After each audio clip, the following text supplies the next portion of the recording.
I don't want to sound like a professor, but in this section, I might have to. Meditation is very difficult to define, especially for a person like me who has been meditating constantly since a very long time. Meditation has become a part of my life, like eating, sleeping, exercising. So, trying to put a finger on what exactly that I do in meditation, or what is it exactly that I do that I have been calling meditation, is a bit of a. There is a story about why a sparrow walks by hopping while on the ground, and why caterpillars bundle into a ball. So let me share you those two stories, which will put this section into a different pace. In this story, the sparrows walked in their normal fashion, meaning one foot forward, one foot backward, and then that was it. And then one person asked the sparrow, "Hey, Mr. Sparrow, which leg do you put forward first when you walk on the ground? And which do you put second?" Upon hearing that question, the sparrow got confused. It tried to answer that person's question by being mindful and careful about exactly which of his 2 feet is going first and which one is going second. Within no time, it became so disoriented that eventually it gave up and it just decided to hop, not having to answer that question which foot he put first forward. To this day, the sparrows, trying to avoid being discerning about which foot forward they put first, still hop on their 2 feet when they are walking and not flying. Before I bring into context this story with this section, let me share to you the related story about the caterpillar. As the caterpillar was walking, the same person asked him, "Hey, Mr. Caterpillar, you have hundreds of legs. Can you tell me which one moves first and which one moves second?" Like the sparrow in the above story, the caterpillar also got confused, and it tried to answer that question. Eventually, it couldn't, and it just coiled into a ball. To this day, caterpillars, whenever they are threatened, coiled into a ball shape instead of walking, because they just do not want to have the burden to answer which uh, feet among its hundreds moves first forward. Now, where I am taking you with those two stories is that trying to answer what meditation is might also make me do very stupid things, like hopping and becoming a ball like the sparrow and caterpillar, respectively. The truth is that it's not a question that I like to answer, that is, what is meditation? But the truth is that in a book of this magnitude that you are reading, it must be answered in some way. So I will attempt to answer without being disoriented in any ways. Look at the diagram. For those of you who are reading the ebook, it's just above, and for those of you who are reading the video book, it's on your right hand side. Based on my research, obviously on Google and some few books, I realized that we could classify the definition of meditation into the above 3 into 3 matrix. As I told you, I'm bringing a bit of a flavor of a professor. It's like I'm consolidating all my literature review into a model. I didn't want to give you 20 or 100 definitions of meditation just for the sake of it.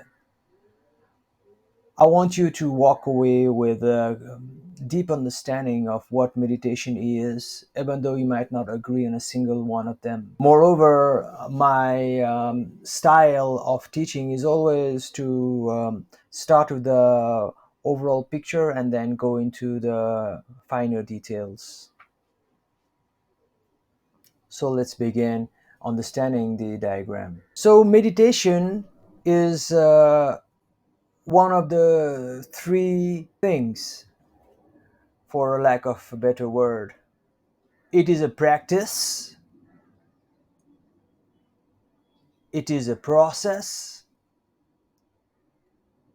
it is a state. These practice, process, and states occur at the external level, which is observable, and the internal level, which is not observable.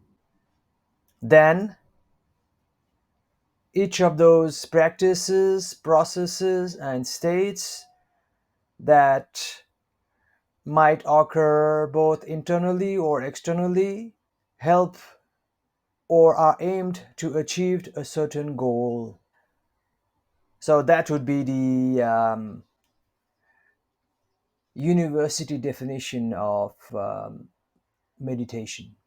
Let's go into the details. You will notice that I'll be using the various phrases on the diagram and making them into a sentence or definition. One definition of meditation could be that it is a practice in which externally we are sitting on a pillow with eyes closed, and internally we might be focusing, contemplating, reflecting, fixating on something, pondering on something, and deeply thinking on something.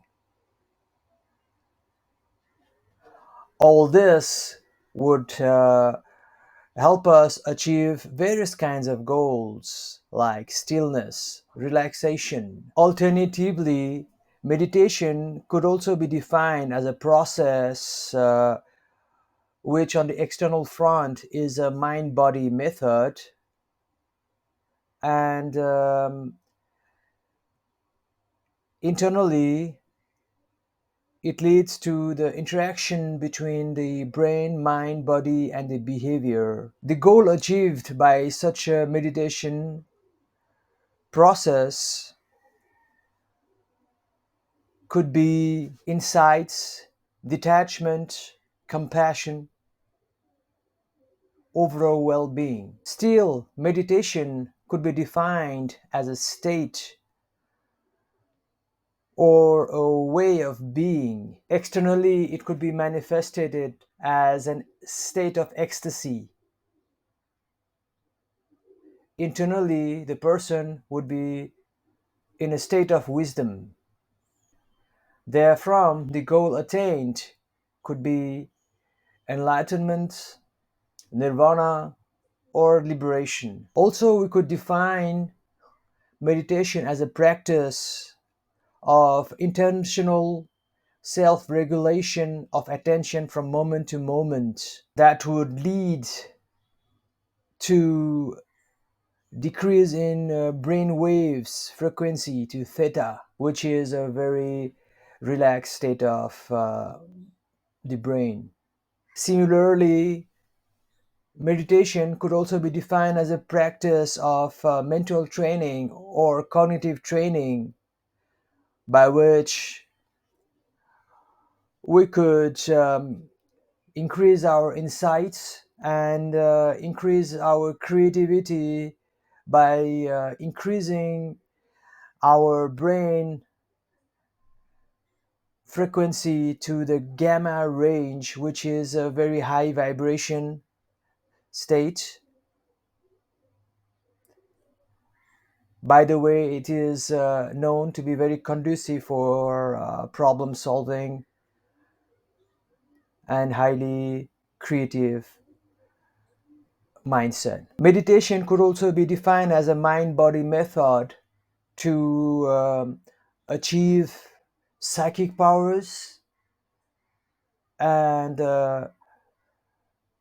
various shifts in consciousness. Nowadays, with the advent of biotechnologies, we could define meditation as the process of modifying brain waves and neural circuitry. Also, on the same line, meditation could be defined as the mind body method to facilitate the conscious mind's ability to affect bodily functions like breathing, heart rate,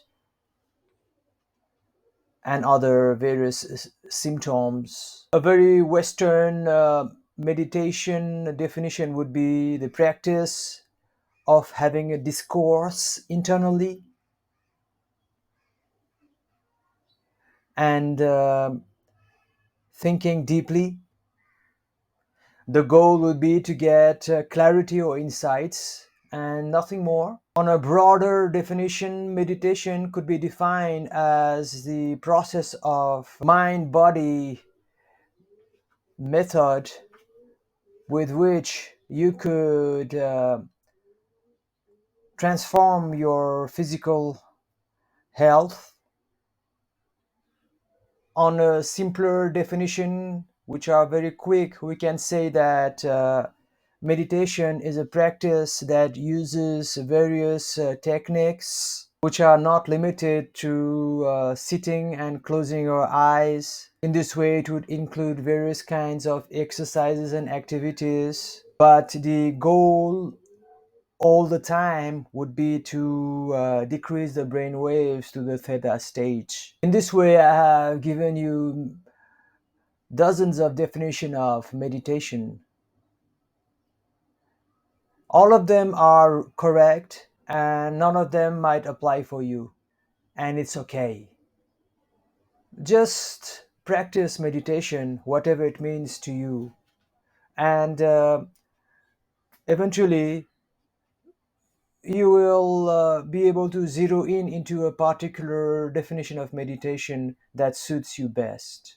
The most typical scenario is that the definition of meditation changes over time for everybody. In my approach of unified meditation, it is highly encouraged that you don't stick to a single definition for a lifetime. So, revise the definition that I gave earlier and think about them. Let the seeds be planted in you. As for me, currently, what is meditation? If you ask me this question, I will reply as follows. For me, meditation is a way of life. It's a state of ecstasy that I find myself in. This ecstasy is observed by people around me as myself being so calm, charming, and undisturbed in any ways. Internally, for me, meditation is a state of wisdom. It's about doing the right thing in a way that I am not entangled in any ways, and the karma that I do don't come and haunt me later on. What I just said might just have passed you over the head, but it's a very important part of meditation, whose goal is liberation, enlightenment, or nirvana. That is my goal. So the meditation is the tool for me to avoid being trapped by my own actions that would take me away from my goal of enlightenment, liberation, and nirvana. Throughout this book, you will learn much more about my definition and concepts of meditation. So I'll not speak more on meditation because it will be redundant. I just said this much because it was the sequence in the book in terms of logical exposition of meditation. So I repeat again, read on. Trying to plot the history of meditation might be a vain attempt. It could be like trying to plot the history of sleeping. When did the first human learn to sleep? How did sleep evolve? That would be a ridiculous topic. However, sleeping and meditation, although they are quite similar, they cannot be exactly compared. They are still like apple versus orange. Meditation involves a lot of techniques, and it's more like science or sport or cooking. In this way, we cannot nullify the complexity of meditation by comparing it to sleeping. There are so many intricacies to the process of meditation, or as we said, the practice of the states of meditation in the earlier definition, that it must have started at some time in the past, or what we call history and geography. To write this section, I had to read a few books because the history of meditation just doesn't pop up in your meditation. However, you know me by now. I am a very eclectic person, and I will not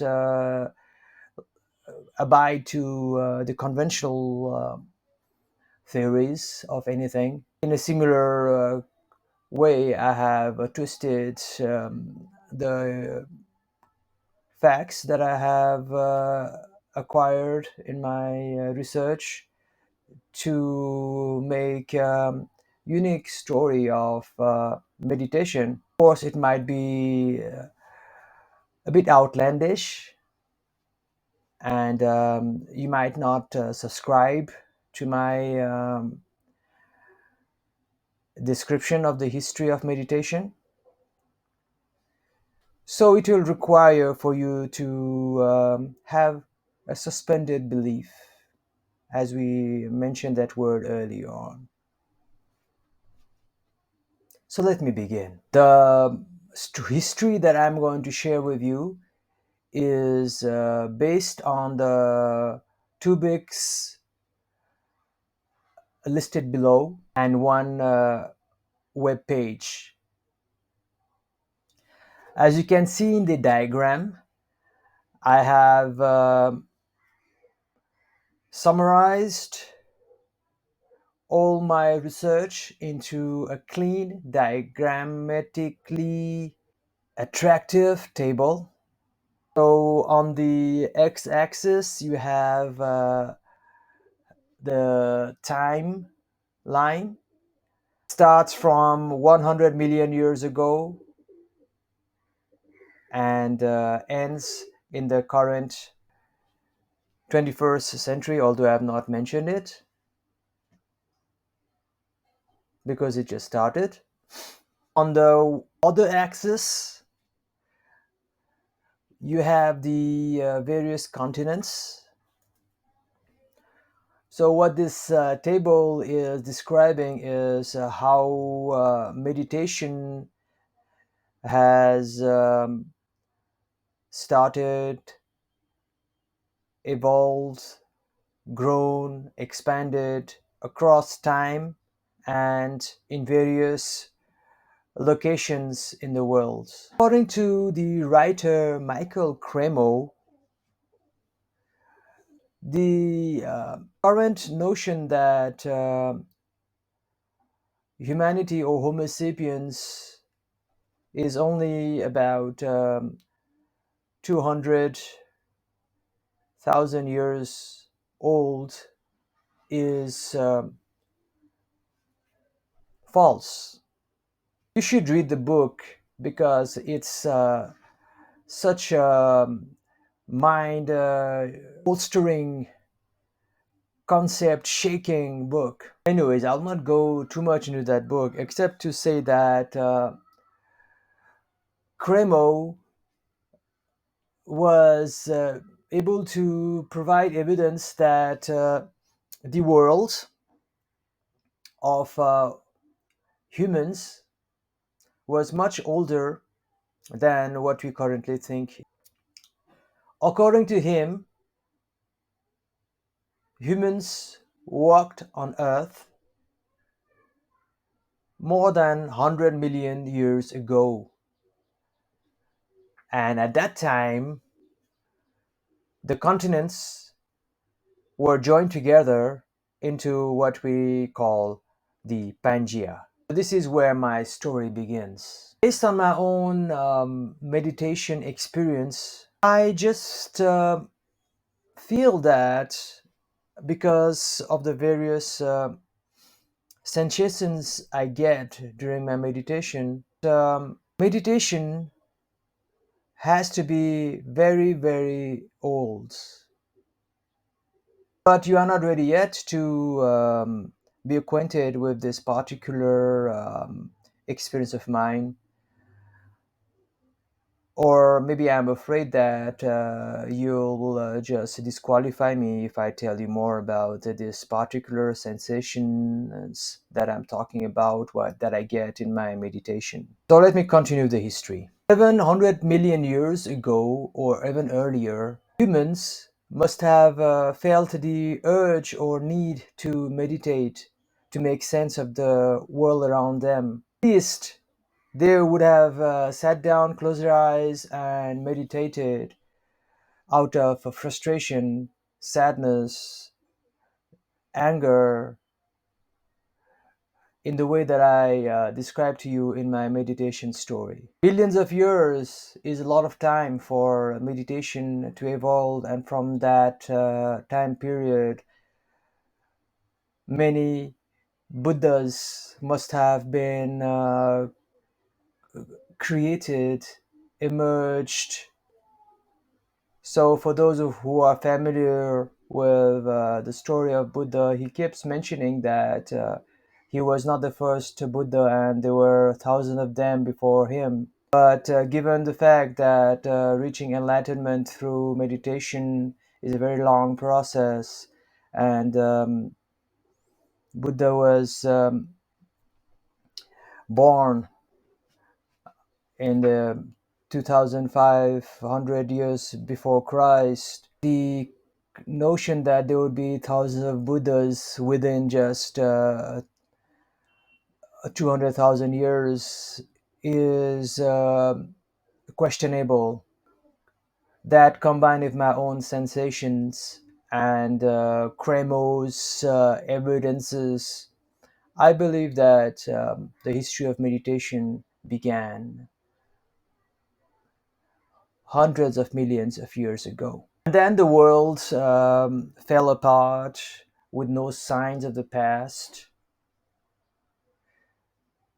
Then the first Homo sapien appeared again 200,000 years ago, 150 years ago, as shown in the table. This time, the Pangea was broken down due to the tectonic forces. Meditation story then begins in Africa. There, meditation would have been a group ritual, and people would meditate around the campfire. The leader of that meditation ring would be shamans. They would be closing their eyes, shaking, and alter states of mind would be their place to go. We cannot think of humans without meditation because they would need to escape the reality that they had in one way or the other besides sleep. They would want to contact the gods and higher forces. They would like to understand things that they could not understand with the minds that they had at that time. And so meditation would have been a very logical step for people to take. Then shamans would be the leaders in that aspect of living, that is meditation. Shamanism would have spread around the world, and in the year 3000 BCE, in the area of India now, meditation would have been elevated to intellectual level. There would have been deep thinking, and it would be equivalent to today's research, investigation, and studies.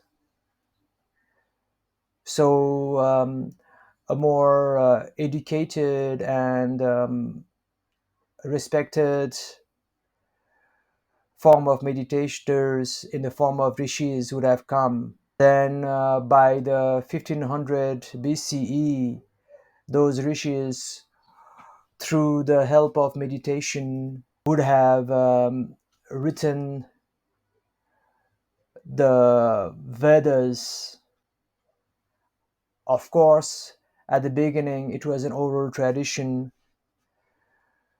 but the source of that knowledge couldn't have been physical instruments which were absent at that time. So they would have to rely on meditation to get information. If you read the Bhagavad Gita, which is the summary of all the Vedas, you will learn about the various figures related to the age of the universe and the cosmology. They were pretty much accurate, even if we compare them to what our telescope and satellites have measured in the 20th century. So those rishis must have gotten that information through meditation, which was a state of being through which they could get insights. Then around 1000 BCE in Europe, The Jews also developed some kind of meditation that historians have called lasuak in Torah. I don't know much about myself except that it was mentioned in one of the books I read. But it made pretty much sense because even though uh, the Jews today are not into meditation, there is no possibility that the founders did not practice some kind of meditation. Otherwise, they could not come up with those kind of wisdom. And then we reach the 5th and 6th century BCE. As you can see in the table, there is an explosion of meditation across the world. Buddhism begins and expands in India, Taoism in China, and Druidry in Europe. The later one is almost extinct now, and there are no more any Druids. But Buddhism and Taoism uh, exist till today. I will not go into the meditation practice of Buddhism and Taoism because it's quite obvious and we are quite aware of it. Also, it is not in the scope of this book to discuss any particular religion into uh, great depth. That said, Buddhism had a great philosophy, which was the base of Buddhist meditation. Philosophy was much more appealing to the masses than Taoism, which resulted in its popularity, that is, of Buddhism. Then, from the 15th to the 19th century, Vipassana was invented and popularized in India. In Japan, Zen Buddhism became very popular. Also, in Europe, the Roman Catholic Church practiced meditation. And in the last century, that is the 20th century, India, Vivekananda, Osho, and Mahesh Yogi with transcendental meditation took meditation to the current stage that it is in, that is highly popularized across the world. That said, there are many other gurus who have contributed, but these three stand out the most.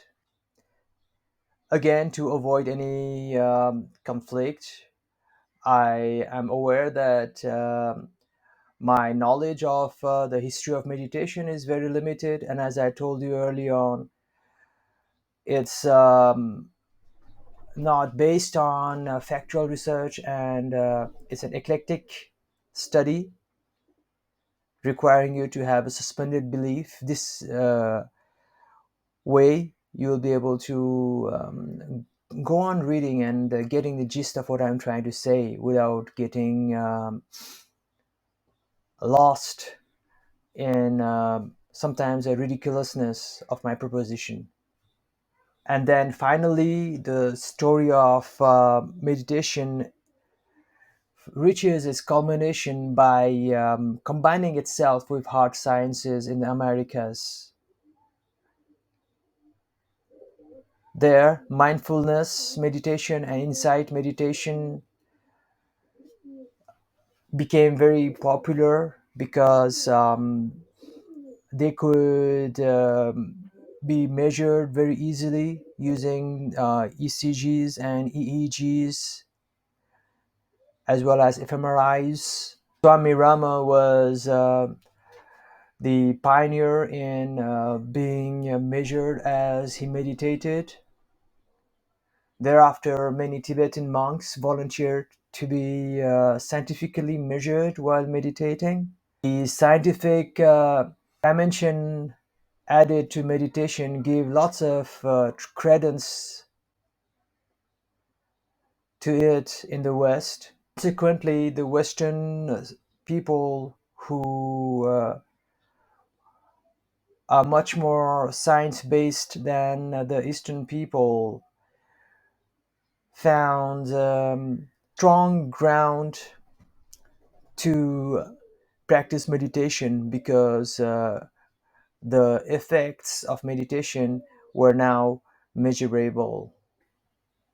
So, in this way, I describe to you the very brief history of meditation. I want to repeat my apology if I offended anyone and if I missed a lot of things or if I made up things about meditation.